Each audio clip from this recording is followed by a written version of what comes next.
Hi, this is Yuhan Zhu. Hi, this is Han Zhu. I am the founder of GHAA, which is the Global Alliance of High School Astronomy Club.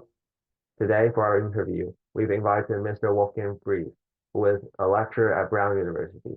Hope you enjoy the video. Hi, Professor Wolfgang. This is Hank, and right next to me is my friend Jack.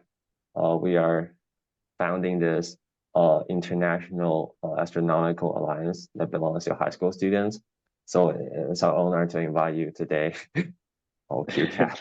It's all right. Okay, so can you first briefly introduce yourself? Yes.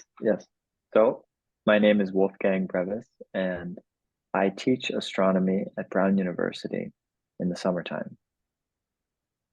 I went to school at the University of Vermont for my undergraduate, where I studied physics and philosophy, and I completed my master's and postgraduate work at Brown University, where I continued in physics and I focused on education as well.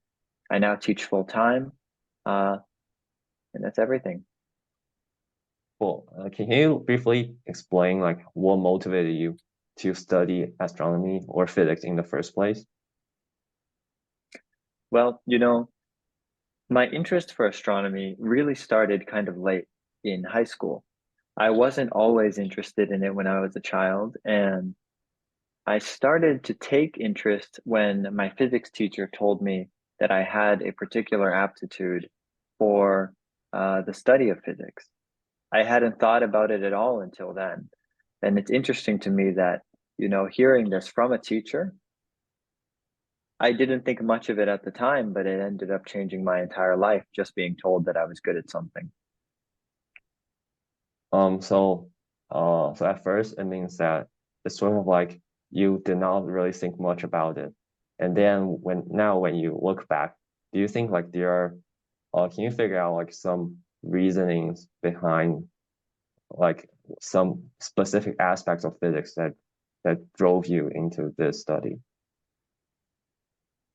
Could you repeat that last part? It cut out just a little bit. Oh, so can you so at first you were initially not aware of what actually drove you into physics, but then when you look back and look back into the past as a professional astronomer, can you name some specific aspects of physics that amaze you? I see. So, like I said, I didn't have a particular inclination towards it when I first started. I was told that I was good at physics at the high school level. I was very much not good at the professional level at the time. And so I pursued and decided to study. And over time, I learned many things. And one thing I will say about physics and astronomy and the study of nature in general is that there are many deep truths that you can learn about the world in the basic things that you learn in physics. For example, kinematics is the first thing that many students will learn, study of objects that move throughout space. And on its face, it is something that seems to be very simple and maybe boring, right? A ball rolling down a hill or a block sliding across a table. These are very simple motions, but of course, they create the foundation of everything that we see. All the complex things. For example, across from me, there's a refrigerator because I'm in my kitchen. And the technology that goes into making a refrigerator is really a combination of many simple concepts. Maybe not kinematics in this case. It has a little bit more to do with thermal physics, but the concepts still are built from these very rudimentary building blocks. And I think what I came to love about physics, because nowadays I do love it and I've grown to love it, is the fact that it's something that everywhere you look, you're going to see it. And in any subject, in any field, you can connect it back to this study, which is study of nature. Oh, and talking about the study of nature, some people consider theoretical physicists as doing some useless research because it just seems disconnected with our everyday life. Then how would you comment on these kind of phenomena?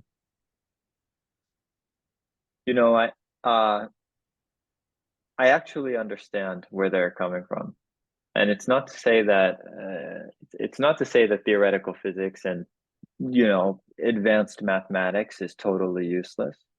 But I do understand, for example, to give you an idea, when it comes to space exploration, people often give an example of why are we spending money on exploring space when we have so many problems here on Earth? And there are various, people talk about this a lot in the science community.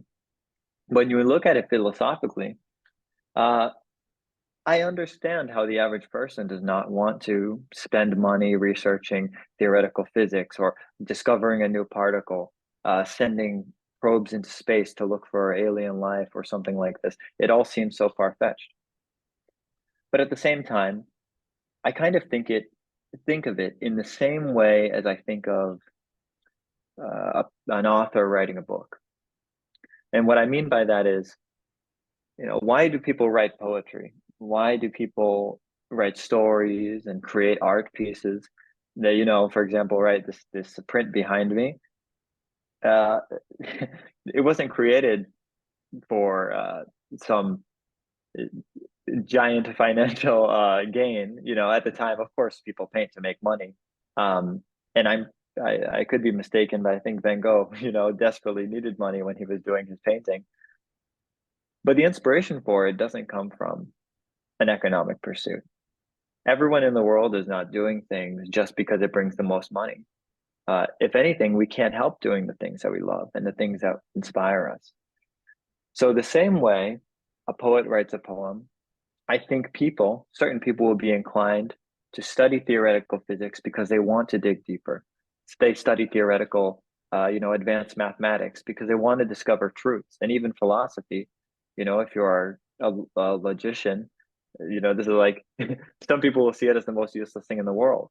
But then you ask certain logicians, and they will say it's the only thing that matters or the most important thing in the world. So, to summarize all of that, I think it's something that is inherent to human nature to want to discover and wants to understand things.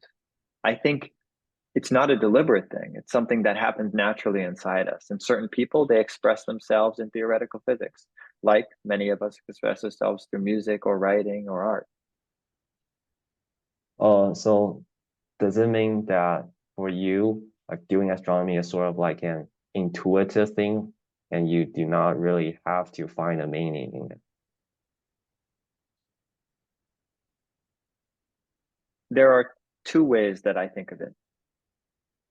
When you develop the skills that you need to do astronomy, physics, and math at a higher level, it's not easy. And this goes for any subject. For example, I'll continue with the analogy of poetry. It's not easy to write poetry, even if you have tried before. Many of us who had to do it in school or something, they understand. But it takes practice. And just like learning physics, writing poetry takes practice. And you may, I'm thinking of one poet in particular. His name is E. Cummings. And a lot of his later works are very strange, right? You can take a look at them later on. It gets to the point in some of his books where there aren't even words being used. It's just a combination of letters, almost gibberish. And you say, how is this art? What is the point of this? And it's an interesting topic, and I'm using the idea of poetry to communicate this idea. This is someone, E. Cummings, is a poet who has worked for so long and knows all the rules of poetry. And now he is breaking them. And what I am trying to get with this is to say, by studying and practicing and learning the rules, kinematics, magnetism, modern physics, you practice them and you do them over and over again until you are extremely proficient. The working falls to the wayside. It becomes second nature. And that's when the thing that you were asking about comes out. That's when the subconscious, the natural feeling begins. When you are learning astronomy, like physics, it's not very fun. At least I have never found it to be super fun. You know, mathematics never came too naturally to me. So I had to work very hard to learn what I needed to learn. But after learning it, after doing derivatives and integrals until it becomes second nature, then you can start to think, what is the meaning of a derivative? What is the meaning of an integral? When the work becomes second nature, then you can start to explore, just like in poetry, right? You learn how to write a sonnet, and then you can explore the meaning of why you are writing it, why you were writing your emotions and your feelings in the form of a sonnet to begin with. So I know that's a roundabout way of answering it, but that's how I've always thought about it. That second nature, it doesn't come right away, at least for me. It's something that comes after working for a very long time in a boring way. Okay, so let's move on to something about your research. So far, Sure. what is your favorite research topic? And how did you get into that research topic? Well, in my undergraduate, I studied pulsar astronomy, which admittedly was not my favorite. But you don't really get to choose when you are in when you were first learning. You know, you have to do what your advisor and your boss says, right? And you know, there's a good reason for that. But I didn't really like pulsars so much. There was a lot of data, and though I think they're very interesting celestial phenomena, I'm not particularly attracted to them. My research interests lie mostly in cosmology. And you may have heard earlier at the beginning of the interview, I mentioned that I had studied philosophy as well in undergraduate. And this is probably related to that. Sorry, one second. Are we still okay? I had a Yeah. little interruption on my end. Okay. Apologies. So regarding that, I just lost my train of thought for a second. Oh, yes. So the cosmology. Cosmology, for those of you who do not know, is the study of the universe, the bigger questions, the early foundations. So talking about, for example, where did the universe come from? Where is it going to go? What is its shape? What is its age? These kinds of questions are all foundational to cosmology. And that's something that has always interested me. In fact, you know, before I knew it was interesting to me, it's something that, to put it in a funny way, has grabbed me. So later on, after I was, you know, after I did all the things that I had to do and did the busy work, cosmology, early universe, big questions. That's the kind of stuff that interests me the most. Oh, okay. And in terms of the big questions, do you think there are aliens or extraterrestrial lives out there?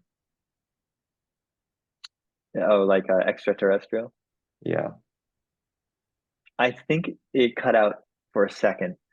What was the question? Because it just said, I just heard extraterrestrial life. So you said you're particularly interested in these big questions. Then do you think there are aliens or extraterrestrial life out there beyond human? I do think so. Yeah, you know, when I've given it some serious thought, and I think it's quite apparent to me that there must be something, you know, if not here, then in another corner of the universe. Absolutely. And throughout history, there have been many sci-fi books, you know, exploring the topics of the existence of alien lives and human interaction with aliens. Do you really enjoy reading sci-fis? And do you think sci-fi can somehow guide or help scientific discoveries? Yes, the question was, Oh, so the question was, do you enjoy reading sci-fi, okay, and do I you hear you. think No, it's okay. Yeah, I hear you. The question is, do I read sci-fi, and do I think that it has some value in practical astronomy? yeah, like in guiding some scientific discoveries? Yeah, sure. So what I will say is I do like reading science fiction, absolutely. My favorite authors, Isaac Asimov, And there is another one who I've only read a few books of, and I learned about him later on. I'm trying to remember his name. I'm on my I'm on my computer right now. What is it? Harlan Ellison. That's another science fiction writer that I recently learned about, and I like him very much too. So, I do read, let me just get this guy. I do read science fiction. And, what I like the most about it is how humanizing it makes the sciences. Because the greatest science fiction stories that I've read have made me cry. They've made me think about uh, these questions about life and death. There's always, for example, Blade Runner, that Philip K. Dick story is very famous because of the movies. And it talks about uh, what are they? Clones, people who are human but also not human. And it asks all these questions about what it even means to be human.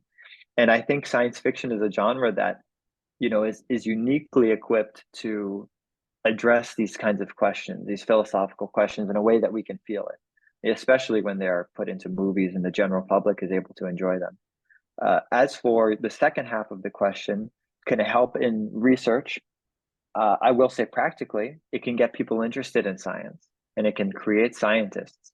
Some of the greatest scientists, they started by reading science fiction. I also think it can get people to support, technologies and interests, right? You read about the flying car or like the cartoons back in the 90s that had, future predictions of the future, and people give money to try and create that future. So I think there's a practical example. I also think there is a research example with hard science fiction, the genre that, uses real physics. There are books like, that movie Interstellar, the very popular one. They had Christopher the Nolan. physicist, they had the physicist on the set making sure that everything was mathematically accurate or whatever. So I think that's very good as well, to be able to model some of these things in the real world and see what it's like.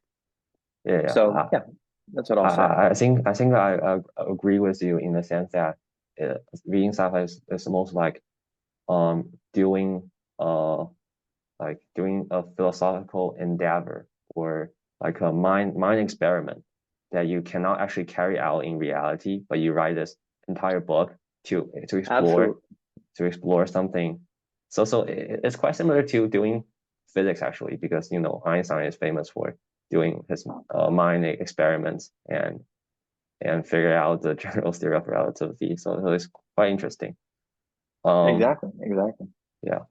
And in terms of astronomy, okay, well, let's go back to astronomy. How much commitment do you think it requires for you to become an astronomer? I think,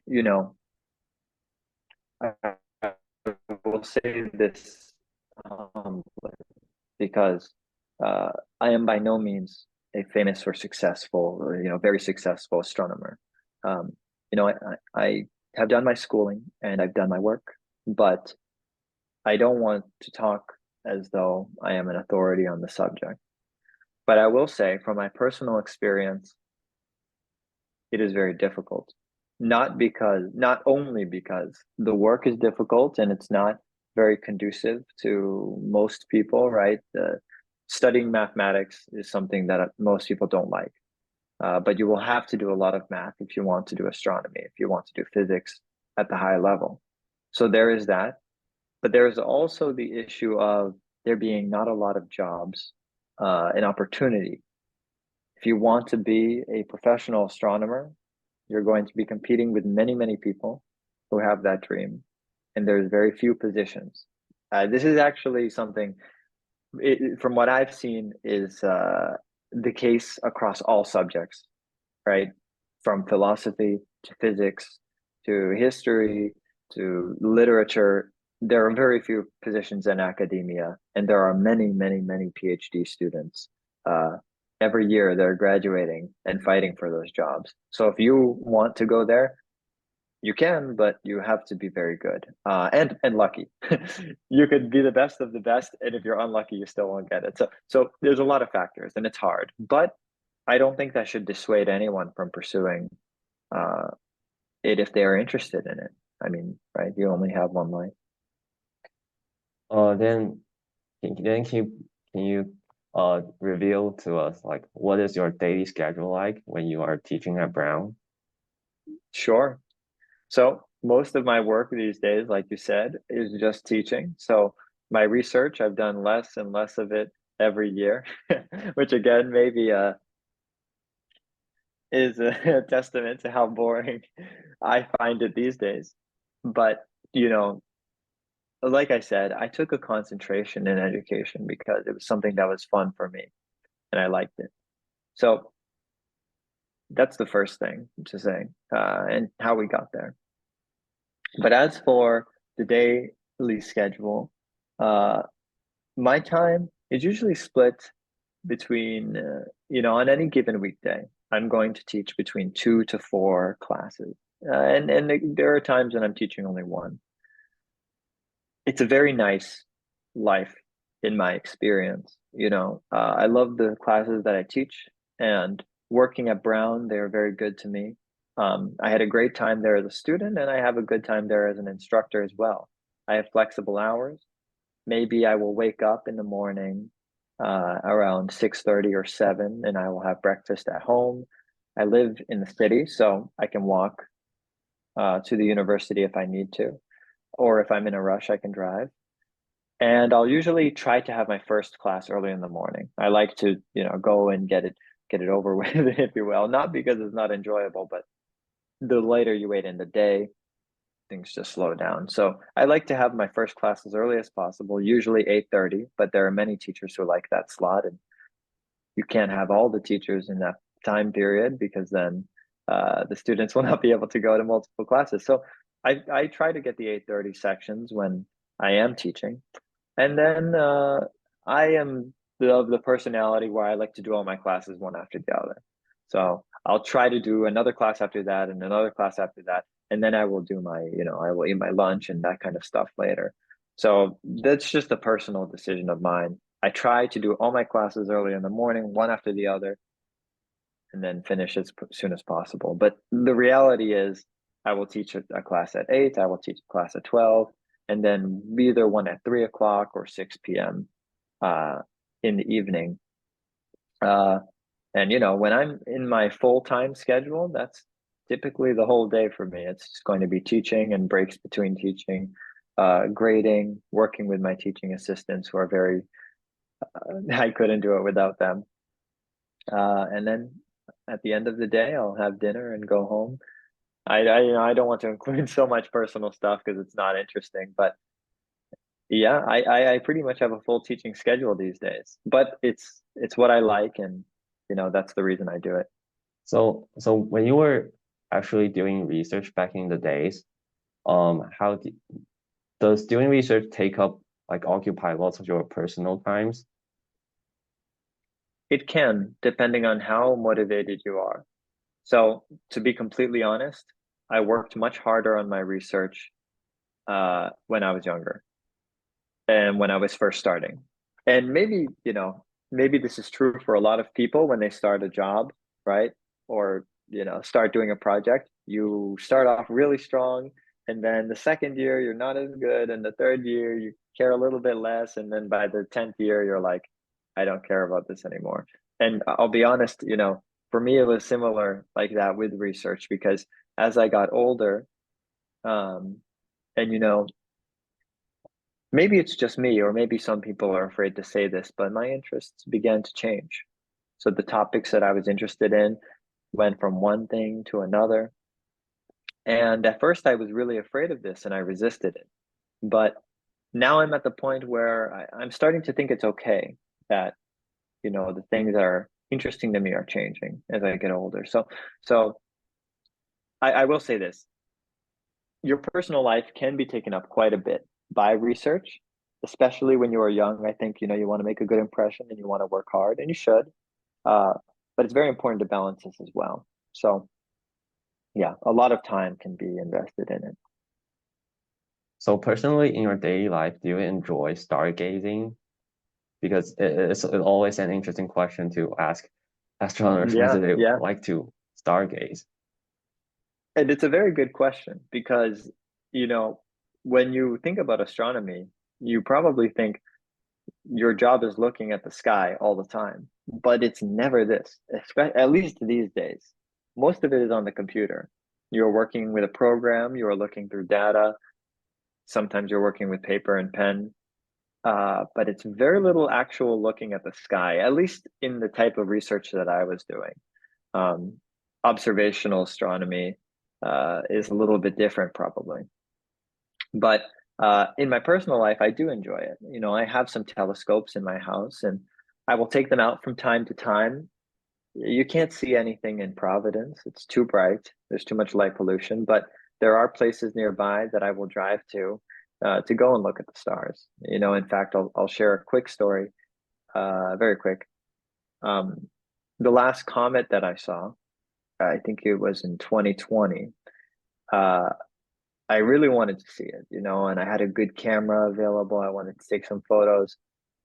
And I drove on a work night 2 hours or 2.5 hours to the seacoast. Not, of course, Rhode Island is mostly ocean. I went to the seacoast in Massachusetts because it was darkest there. 2 hours out, 2 hours back, same night. Uh, and, I don't regret it at all. It was a wonderful experience. And I got to see a very good sight of a comet that I had never seen before. So I do enjoy it from time to time, yes. How would you describe your emotion when you see that comet coming? Would you feel like a sense of awe, or you know?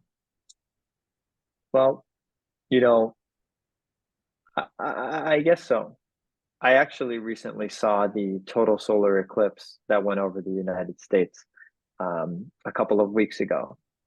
And that's the first thing that I think of. Of course, the comet was beautiful, but I have never seen a total solar eclipse before.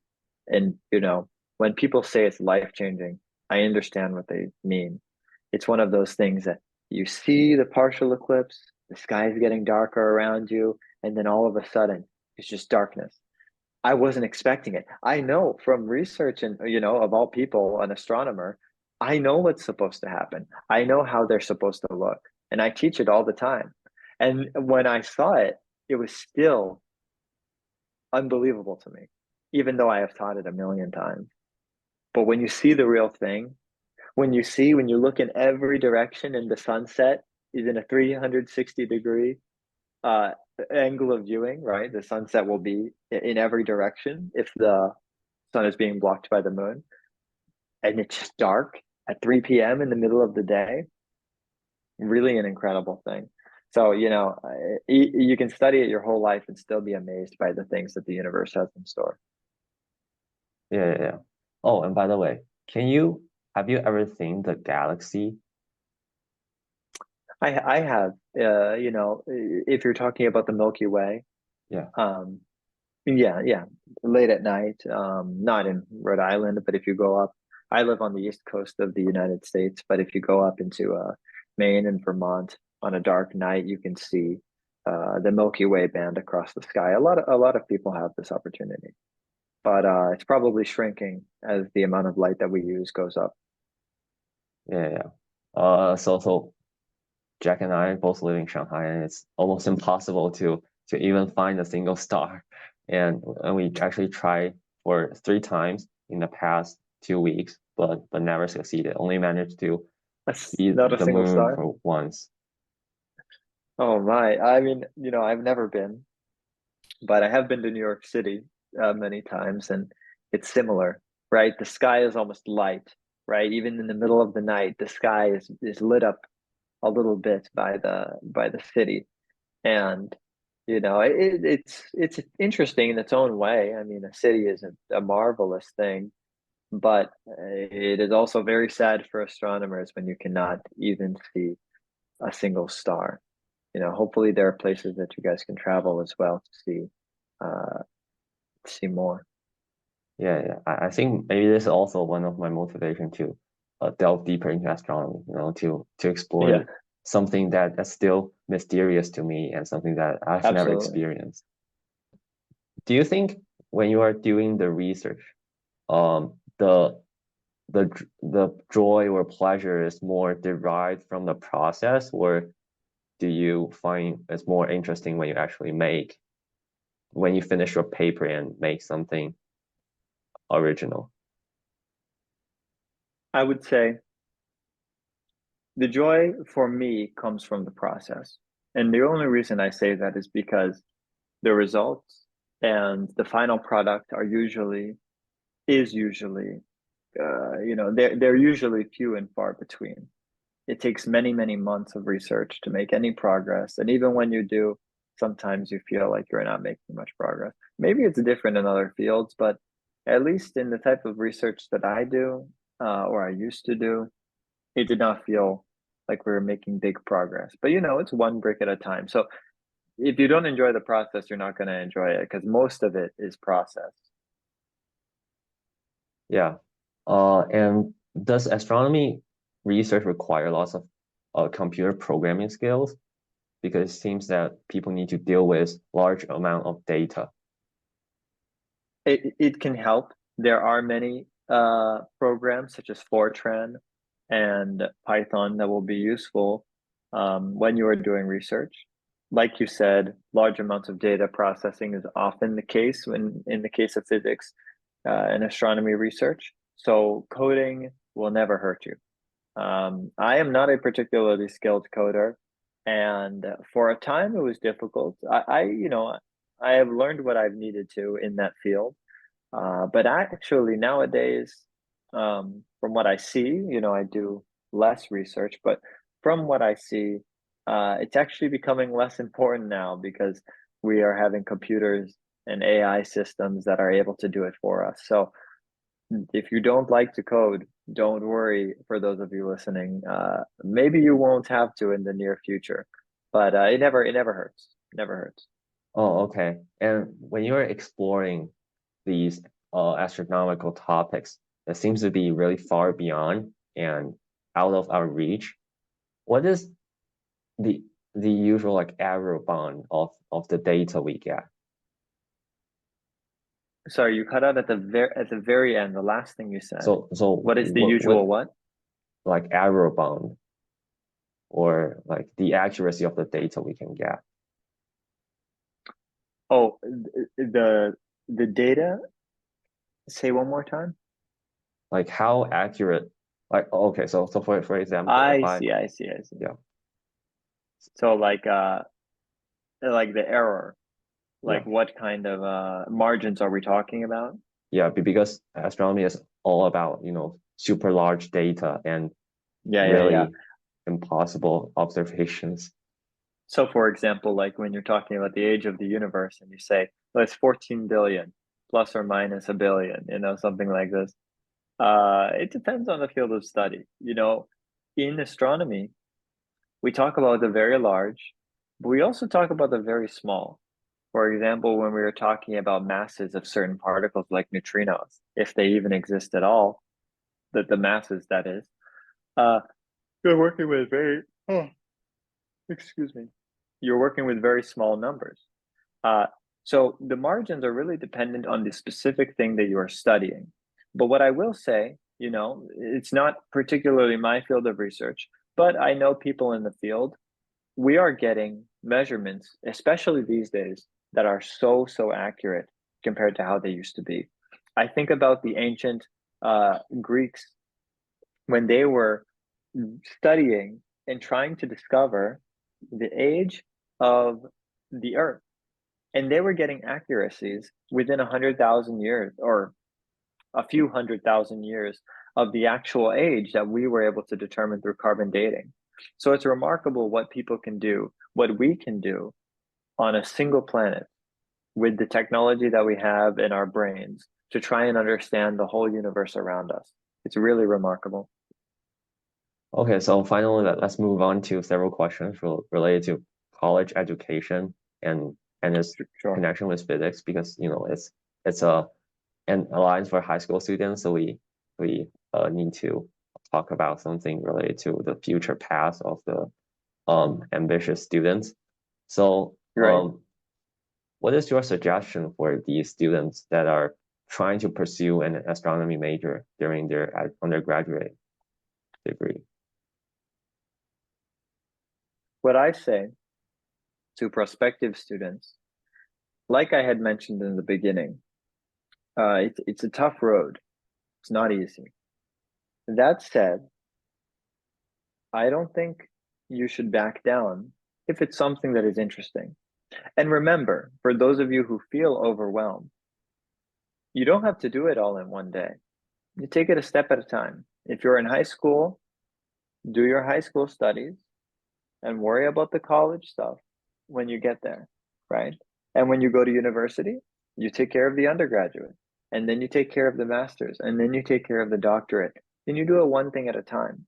So even though it's difficult and it's hard, and you don't have to take every test all at once, you take them one at a time. And at the end of the day,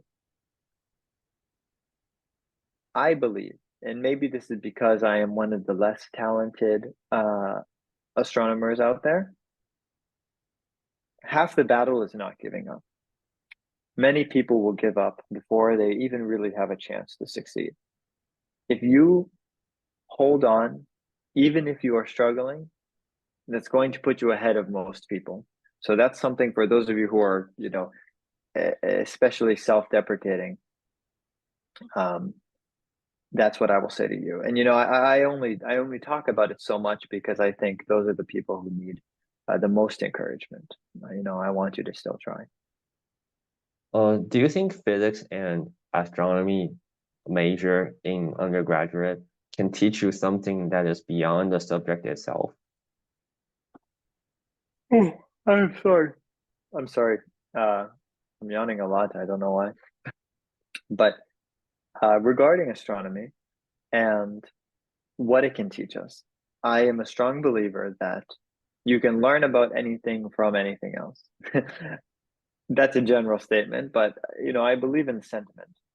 You can learn about things on Earth by studying space, not just in the literal sense.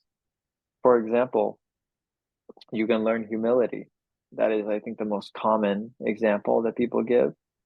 You study astronomy and you can learn humility.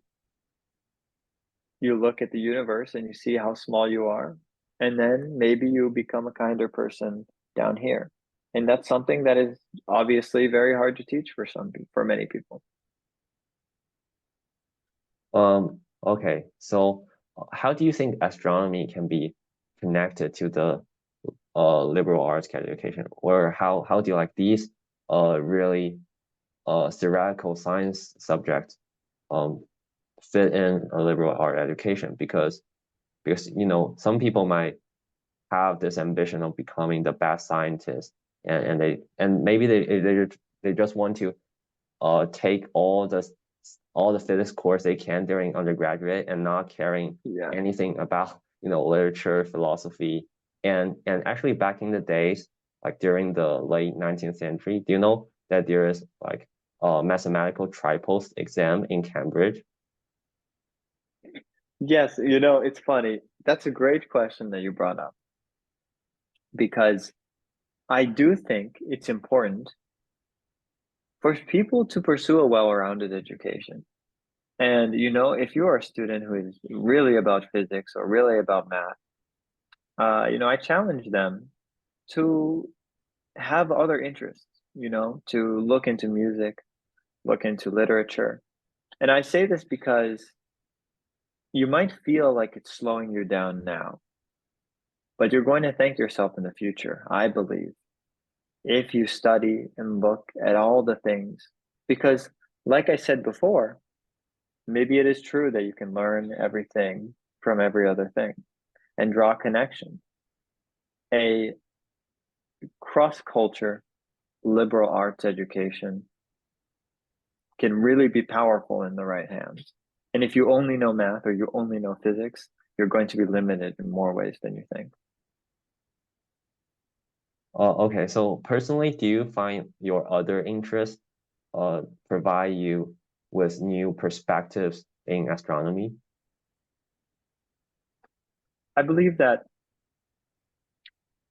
my current interests, personally, I've taken a great interest in music lately, and actually construction and economics is something also that has taken great interest, that I've taken great interest with, things I never really cared about before or thought so much about.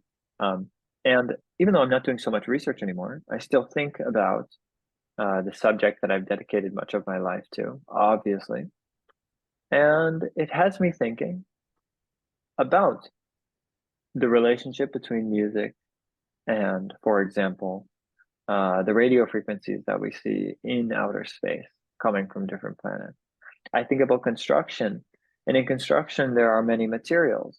And I think about the origins of these materials, a lot of them which can only be found in outer space or from the products of uh, extrasolar phenomenon. Or phenomena. So what I will say is a lot of the subjects that I'm taking interest in now, I can connect in one way or another to astronomy. And a lot of the things I learned in astronomy, I am using in my music, I am using in my construction. It's funny how things are woven together like that in the real world. Okay, so we are almost coming to our end of the interview. Then to end it, do you have like maybe you can provide like raise a short question related to astronomy that any kind of interesting short question that the student who are watching the video might think about, and then maybe they can reply in a comment. Yeah. Well, here's what I will say. This is more of like a fun fact than a question, but I will pose it. I will pose it in the form of a question. I want you to estimate how many stars you think are in the Milky Way galaxy.